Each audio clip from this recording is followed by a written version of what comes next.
Welcome back friends. आप देख रहे हैं sociology demystifying sociology book for UPSC CSE. हम कवर कर रहे हैं पेपर 1 और ये बुक लिखी गई है मेरे द्वारा। अभी तक हम जो प्रीवियस लेक्चर्स में कवर कर चुके हैं वो है पॉजिटिविज्म के बारे में, और उसके बाद हम नॉन पॉजिटिविज्म कवर कर रहे थे। नॉन पॉजिटिविज्म में भी पोस्ट पॉजिटिविज्म हम कवर कर चुके हैं, और प्रीवियस लेक्चर में हमने कुछ पार्ट इंटरप्रेटिविज्म का भी समझा था और वस्तिहन मेथड देखा था। इसका जो रिमेनिंग पार्ट है, जब हम वेबर चैप्टर पढ़ रहे होंगे उसमें कंप्लीट करेंगे। आज हम इस पोर्शन को देखेंगे कि एंटी पॉजिटिविज्म में रिजेक्टिंग पॉजिटिविज्म मींस ये पॉजिटिविज्म को कैसे रिजेक्ट कर रहे हैं और कैसे मैक्रो ट्रेडिशन में जाके रिफ्लेक्सिव थ्योरी कह रहे हैं इनको, और फिर क्रिटिकल थ्योरिस्ट, फेमिनिस्ट और पोस्ट मॉडर्निस्ट पे थोड़ा डिस्कशन ज़्यादा करेंगे। इसके लिए एक लेक्चर पूरा लेंगे जिसमें हम इसको इन डिटेल डिस्कस करेंगे, और क्रिटिकल थ्योरिस्ट और फेमिनिस्ट अलग लेक्चर में कंप्लीट करेंगे। चलिए शुरू करते हैं। मैंने आपको जैसे पहले बताया, पॉजिटिविज्म में जो फोकस होता है वो होता है ऑब्जेक्टिविटी पर। ये लोग ऑब्जेक्टिविटी पर फोकस करते हैं, मींस ये कहते हैं value free sociology is a possibility, means value free sociology हो सकती है, ये तो पॉजिटिविस्ट कहते हैं। उसके बाद पोस्ट पॉजिटिविज्म में कहा जाता है कि आप साइंस और सोशियोलॉजी की तो बात छोड़िए, साइंस एंड सोशियोलॉजी का रिलेशनशिप मत ढूंढिए। आप पहले ये बताइए, साइंस जो आज की साइंस है वो क्या सही साइंस है? वह साइंस को बताते हैं थ्योरी ऑफ फाल्सिफिकेशन जैसा कुछ। वो कह रहे हैं साइंस तो वही होगी जो फाल्सिफाई कर पाए चीज़ों को। जो आज की साइंस है वो तो बस दिखावा भर है, और उस दिखावे में सोशियोलॉजी को क्यों डालना, सोशियोलॉजी उस दिखावे से क्यों कन्वर्ज हो, ऐसी कुछ बात पोस्ट पॉजिटिविस्ट कहते हैं। मींस ये जो ऑब्जेक्टिविटी है साइंस की, इवन साइंस को ही ये बहुत सब्जेक्टिव बता देते हैं कि साइंस ही चेंज होती रहती है। Means all swans are white, अगर साइंस में ये लिखा हुआ है, ये तब तक ही ऑब्जेक्टिव है जब तक एक ब्लैक स्वान ना मिल जाए। तो ये तो ऑब्जेक्टिविटी को डिनाई कर देते हैं इवन इन साइंस। सोशियोलॉजी की तो बात दूर है। ये तो बात रही पोस्ट पॉजिटिविस्ट की, जो हमने थॉमस कुन और कार्ल पॉपर में देख लिया था।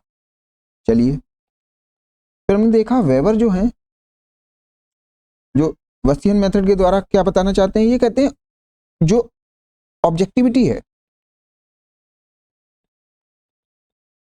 उसको अचीव कर सकते हैं और सोशियोलॉजी हो सकती है वैल्यू न्यूट्रल,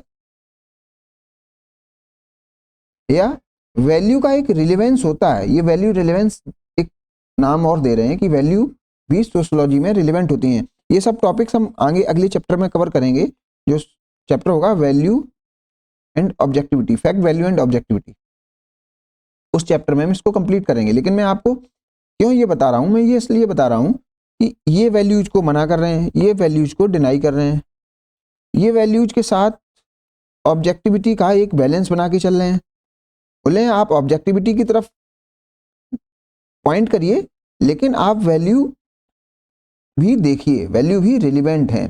और पर्टिकुलरली वैल्यू किसकी, value of scholars means social researcher, उसकी वैल्यू तो बहुत रिलेवेंट है, ये हम बाद में देखेंगे।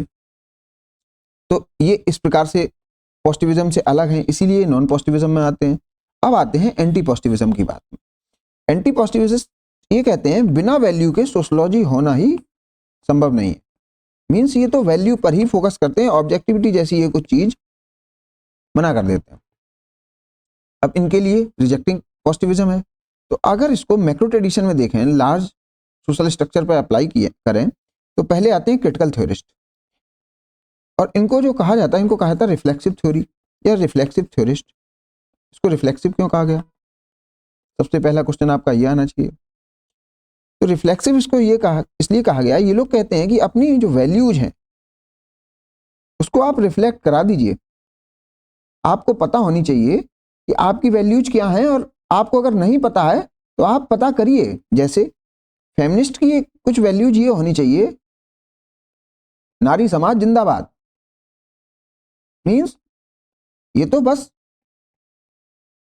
जो प्रॉब्लम है वो पैट्रियार्की में ही देखें, हर प्रॉब्लम का सॉल्यूशन पैट्रियार्की को खत्म करके ही देखें। इस टाइप की इनकी वैल्यूज होनी चाहिए और इनको ये वैल्यूज रिफ्लेक्ट कराने में कोई प्रॉब्लम नहीं है। ये कह रहे हैं अपनी वैल्यूज आप रिफ्लेक्ट कराइए अपनी सोशल रिसर्च में, इसलिए इनको कहा जाता है रिफ्लेक्सिव थ्योरिस्ट। तो क्रिटिकल थ्योरिस्ट क्या वैल्यूज रिफ्लेक्ट कराते हैं? ये जो वैल्यूज हैं इनकी, ये कहते हैं स्टेट, एंटी स्टेट वैल्यू होती हैं। ये मतलब स्टेट को कुछ समझते नहीं, ये कहते हैं स्टेट हमें पागल बना रही है, ऐसी कुछ वैल्यूज इनकी होती हैं। फेमिनिस्ट क्या वैल्यू रिफ्लेक्ट कराते हैं? फेमिनिस्ट जो वैल्यू रिफ्लेक्ट कराते हैं वो कहते हैं every problem has one solution. वो सॉल्यूशन क्या है? Abolition of patriarchy. ये वैल्यूज वो रिफ्लेक्ट कराते हैं। पोस्ट मॉडर्निस्ट को हम थोड़ा इन डिटेल डिस्कस करेंगे, क्योंकि इसमें और पोस्ट पॉजिटिविज्म में लोगों को बहुत कंफ्यूजन रहता है, इसलिए मैं इसको डिटेल डिस्कशन करूंगा, तब मैं बताऊंगा ये क्या वैल्यूज रिफ्लेक्ट कराते हैं और ये क्या कहते हैं। मेनली इनकी जो वैल्यूज हैं वो ये कहते हैं आप जो मॉडर्न वर्ल्ड में आ गए हैं इससे हटिए, ऑब्जेक्टिविटी की बात छोड़िए, ये सोशल रिसर्च की बात छोड़िए, लैंग्वेज को स्टडी करिए। ये लैंग्वेज पे फोकस करते हैं, बोले पावर को स्टडी करिए, पावर स्ट्रक्चर को स्टडी करिए, और अपनी वैल्यूज वो इस प्रकार से रिफ्लेक्ट कराते हैं। तो आप देख रहे हैं ये जो एंटी पॉजिटिविस्ट हैं, ये एंटी पॉजिटिविस्ट क्यों कहे गए? क्योंकि ये वैल्यूज को खुलेआम प्रदर्शित कर रहे हैं। दूसरा, ये रिफ्लेक्सिव थ्योरी क्यों कही जाती है? ये रिफ्लेक्सिव थ्योरी इसलिए कही जाती है क्योंकि ये जो कहते हैं वैल्यू कमिटमेंट की बात करते हैं। ये मीन्स सोशलॉजी जो है वो एक वैल्यू के प्रति कमिटेड हो। ऐसे नहीं कि हम बस ऑब्जेक्टिव स्टडी कर रहे हैं, तो फिर क्या ही मतलब है सोशलॉजिकल स्टडी का। वो कह रहे हैं कम से कम फेमिनिस्ट महिलाओं का पक्ष रखे, पोस्ट मॉडर्निस्ट कम से कम मॉडर्निटी की बुराइयां बताए, और क्रिटिकल थ्योरिस्ट सरकार की ऐसी तैसी करती रहे। तो ये वैल्यूज होनी चाहिए और ये वैल्यूज आप ओपनली रिफ्लेक्ट करा सकते हैं।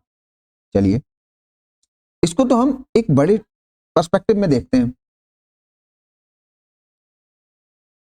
बात करें माइक्रो ट्रेडिशन की, तो उसमें देखने को मिल जाएगा इंटरेक्शनिज्म मींस सिंबॉलिक इंटरेक्शनिज्म, उसके बाद फिनोमेनोलॉजी, उसके बाद एथोमेथोडोलॉजी। इसको भी हम कुछ अगले चैप्टर्स में डील करने वाले।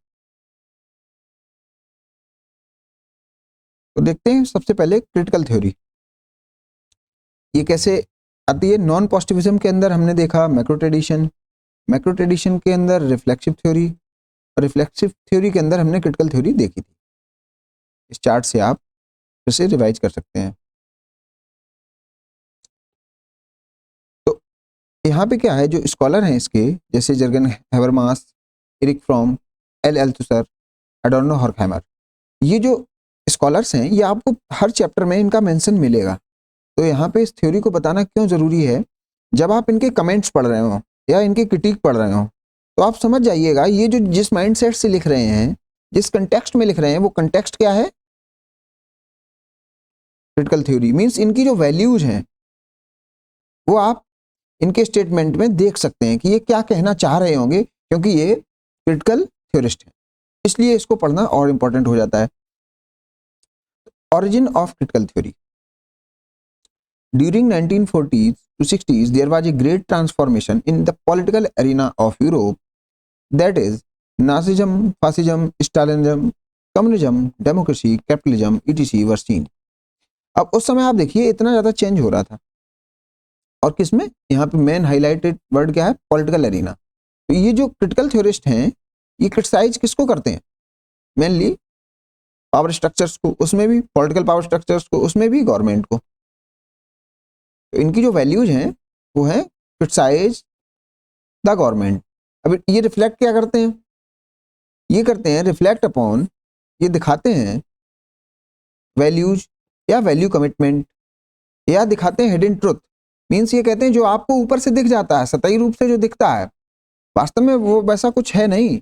ये उसको कहीं ना कहीं गवर्नमेंट या पॉलिटिकल स्ट्रक्चर से जोड़ देते हैं। कहते हैं अगर कुछ गलत हो रहा है तो उसको गवर्नमेंट कुछ ऐसे दिखाएगी जैसे वो सही है। तो इस बात की बात करते हैं ये। तो ये कहते हैं आप लोग रिफ्लेक्ट कराइए ये सब चीजें, वैल्यूज, वैल्यू कमिटमेंट या हिडन ट्रुथ आप दिखाइए, रिफ्लेक्ट कराइए, इसलिए इसको कहा गया रिफ्लेक्सिव थ्योरी। मैक्रो ट्रेडिशन क्यों कहा गया? क्योंकि ये लार्जर पर्सपेक्टिव में देखी जाती है, इसमें पॉलिटिकल स्ट्रक्चर इन्वॉल्व है, इसलिए इसको मैक्रो ट्रेडिशन कहा गया। इसको नॉन पॉजिटिविज्म में क्यों ट्रीट किया गया? क्योंकि ये वैल्यूज को बहुत इंपॉर्टेंस दे रहा है, जबकि पॉजिटिविस्ट वैल्यूज को इंपॉर्टेंस नहीं देते, इसलिए इसको नॉन पॉजिटिविस्ट कहा गया। And during this period A group of scholar that is Frankfurt based, Germany में जो है, who partly borrowed ideas from Karl Marx and partly from Sigmund Freud, that is psychoanalytical theory, and merged them to analyze political structure. फिर से ये keyword याद रखिए, political structure of the then Europe, that is Nazism, fascism, democracy and socialism.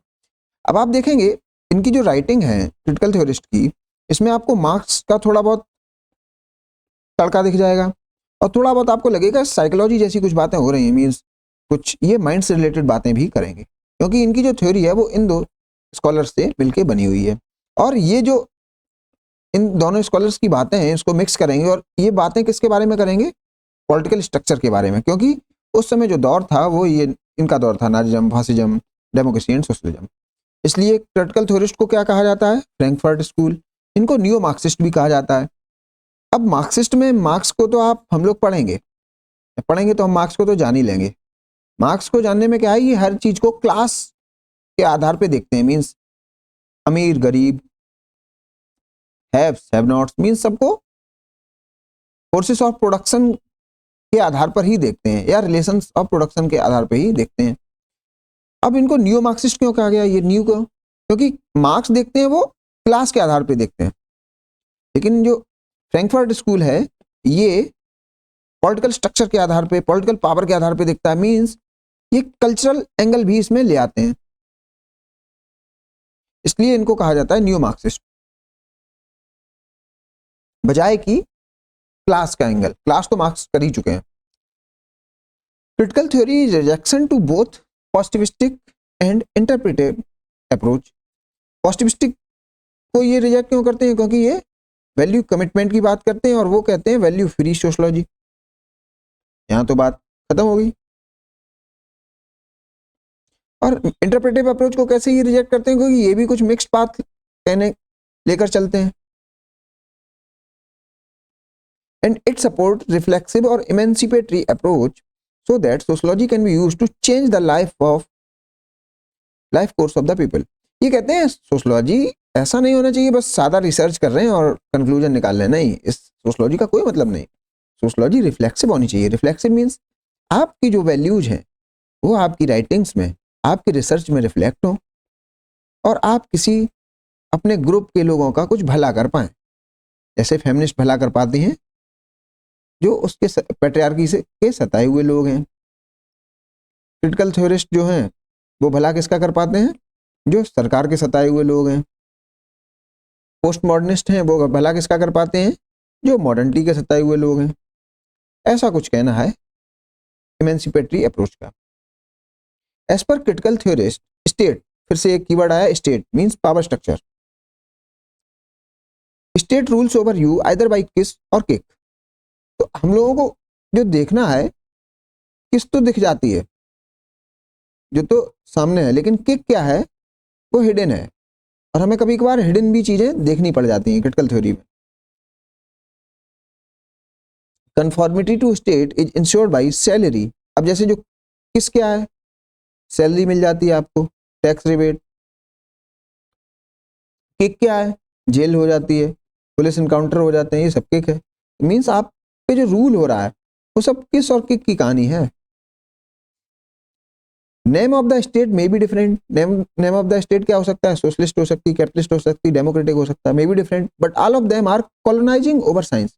लेकिन सभी क्या कर रहे हैं? ये साइंस पे एक अधिकार प्राप्त करने में लगे हुए हैं। Therefore science is used by state to kill the freedom, और ये फ्रीडम को दबाए पड़े हैं। And choice of the people, लोगों की चॉइस दबाने में लगे हुए हैं। And to glorify their achievements, और अपनी गुणगान में लगे हुए हैं। मींस सरकार अपनी गुणगान में ही लगी रहती है, और इसका जो सरकार की मदद कौन करता है? साइंस। इसीलिए ये पॉजिटिविस्ट से विरोध लिए रहते हैं। कहते हैं पॉजिटिविस्ट साइंस की बात करते हैं और साइंस तो सरकार का ही एक अंग मान लीजिए, तो हम तो इसका विरोध करेंगे। डेमोक्रेटिक स्टेट, अब जैसे आप आप डेमोक्रेटिक स्टेट को कैसे देखते होंगे? बहुत एक अच्छे रूप में लेते होंगे। लेकिन देखते हैं इन लोगों का क्या व्यू है डेमोक्रेटिक स्टेट पे। Democratic state promote market expansion which necessitates consumerism. This creates a similar outcome to totalitarian state where control over society is used to drive production and consumption. State conquers our head and rules over our heart. State even our head पे तो conquer कर लेता है और heart पे rule कर लेता है। तो आपका हेड और हार्ट दोनों को वह जीत के रखता है। Every individual is enslaved by the command of the state.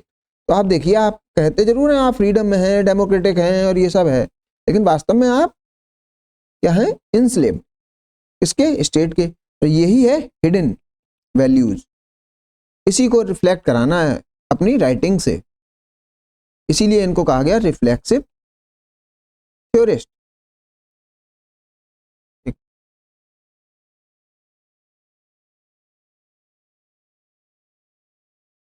Through education media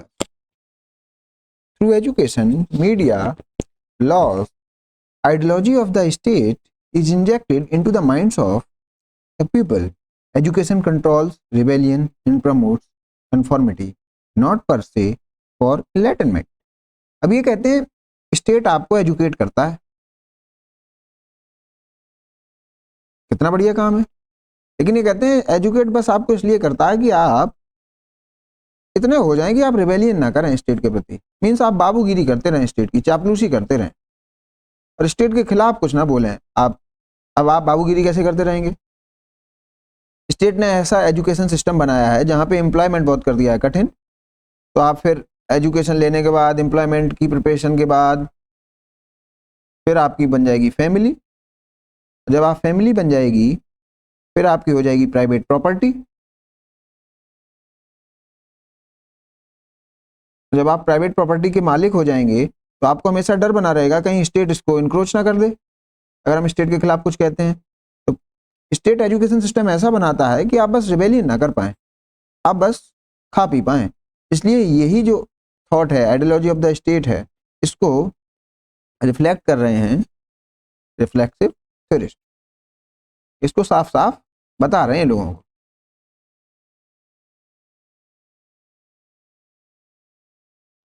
presence of state is enlarged echoed by media. ये कहते हैं स्टेट अकेला नहीं है, इसमें उसके बहुत सारे भाई बंधु हैं, जैसे मीडिया है, एजुकेशन सिस्टम है, ये सब एक साथ लगे हुए हैं। तो आप देख रहे हैं कि रिफ्लेक्सिव थ्योरिस्ट अकेला स्टेट को क्रिटिसाइज नहीं कर रहे हैं, ये स्टेट के साथ साथ स्टेट के जो भाई बंधु, मीडिया, एजुकेशन सिस्टम, इन सबको भी क्रिटिसाइज करते हैं। State and corporate work with each other hand in hand. ऐसे ही जैसे मीडिया, एजुकेशन सिस्टम, वैसे ही कॉर्पोरेट ये भी स्टेट के साथ काम करते हैं। थ्रू पॉजिटिविस्टिक रिसर्च, ये कहते हैं पॉजिटिविस्टिक रिसर्च जो है वह कुछ नहीं, डेटा उठा लाते हैं कुछ पॉजिटिव कनोटेशन में। मींस वो दिखाते हैं ग्रोथ हो रही है देश की। अगर ग्रोथ हो रही है, ग्रोथ वास्तव में किसकी हो रही है? या तो स्टेट की हो रही है, स्टेट के नेत जो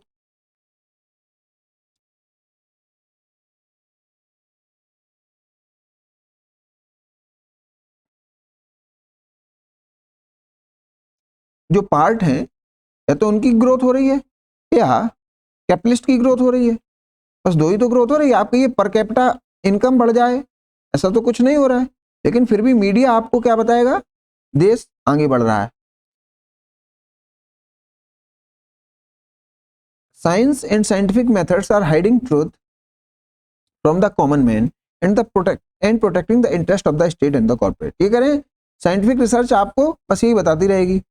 क्या बताएगी? एक एग्जांपल के रूप में मैं आपको बताता हूं। वो बताएगी लड़कियों ने मारी बाजी। अगर एक लड़की टॉप कर जाती है तो लिखेंगे लड़कियों ने मारी बाजी। तो ये एक पॉजिटिविस्टिक फिगर है, फैक्ट के आधार पे बता दिया, और इसको ही इको करा देते हैं, बार बार इसी की चर्चा होती है। जबकि जब कोई लड़की एग्जाम में टॉप कर रही होगी उसी समय एक लड़की के साथ डोमेस्टिक वायलेंस भी हो रही होगी।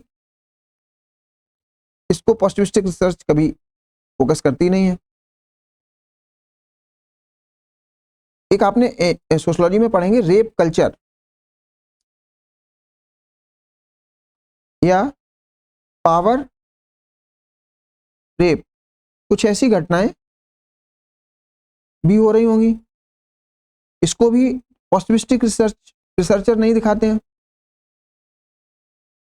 तो पॉजिटिविस्टिक रिसर्चर वही दिखाते हैं जो स्टेट और कैपिटलिस्ट को मदद करे और जो रिबेलियन को प्रमोट ना करे। Fundamental responsibility of sociology is to eliminate false consciousness and to inject true knowledge on emancipatory knowledge into their mind. ये यहाँ पे ऑन नहीं होगा, ऑफ होगा, और इसको और कर लीजिएगा, ट्रू नॉलेज और इमेंसिपेटरी नॉलेज। तो ये कह रहे हैं जो सोशलॉजी का काम है वो ये नहीं है कि स्टेट जो कहे वो मान ले, नहीं। सोशलॉजी का काम है कि आप जाने, सत्य जाने या स्टेट से इमेंसिपेट हुई है। इस प्रकार की जानकारी आपको पता होनी चाहिए कि स्टेट आपको कैसे बांधे रखे पड़ा है और आपको रिबेलियन से रोक रहा है, कैसे पॉजिटिविस्टिक रिसर्च आपको रिबेलियन से रोक रही है, कैसे आप स्टेट के हाथों में एक खिलौना बन गए। Sociology should be knowledge giving and not fact giving discipline.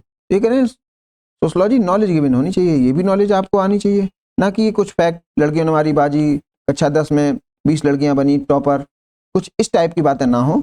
जो नॉलेज मिले वो होनी चाहिए और यही सोशलॉजी बतानी चाहिए। और अगर ये सोशलॉजी बताएगी तो सोशलॉजी को रिफ्लेक्टिव होना पड़ेगा। देखते हैं फॉर्म्स ऑफ ट्रुथ या नॉलेज एज पर हैबरमास।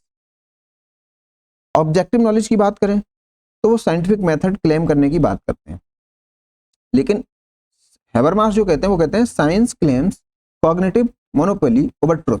इसलिए ये ट्रुथ को बताते हैं कि साइंस तो ट्रुथ पे कॉग्निटिव मोनोपोली की बात करती है, तो पहले हम ट्रुथ को तो जान लें, फिर देखेंगे साइंस सही कह रही है कि गलत। दूसरी जो नॉलेज सिस्टम है वो हिस्ट्री, कल्चर एंड आर्ट्स से, तो इसको जो फोकस करते हैं वो इंटरप्रिटेटिव या प्रैक्टिकल या सब्जेक्टिव नॉलेज कहा जाता है।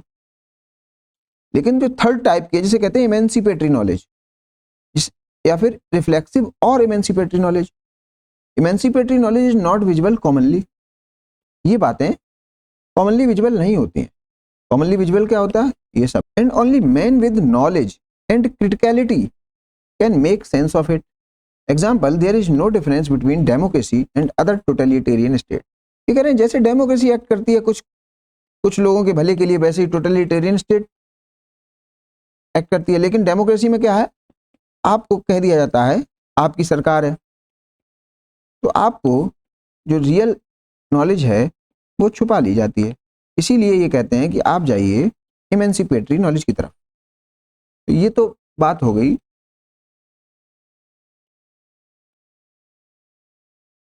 Critical theorist.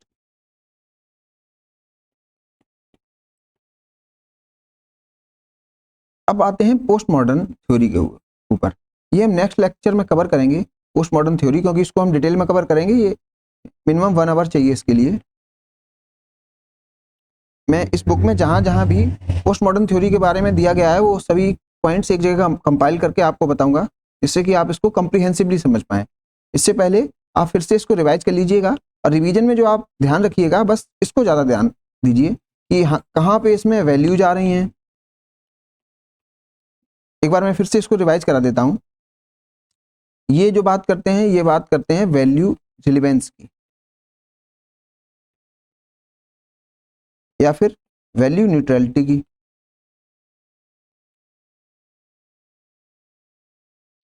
ये जो बात करते हैं ये कहते हैं वैल्यू फ्रीडम की।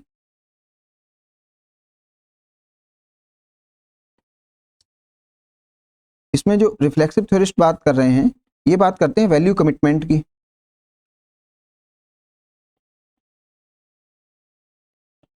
और माइक्रो थ्योरी जब हम पढ़ लेंगे तब देखेंगे इनकी वैल्यूज क्या हैं। ये कौन सी बात करते हैं? ये मेनली बात करते हैं कॉमन सेंसिकल नॉलेज की।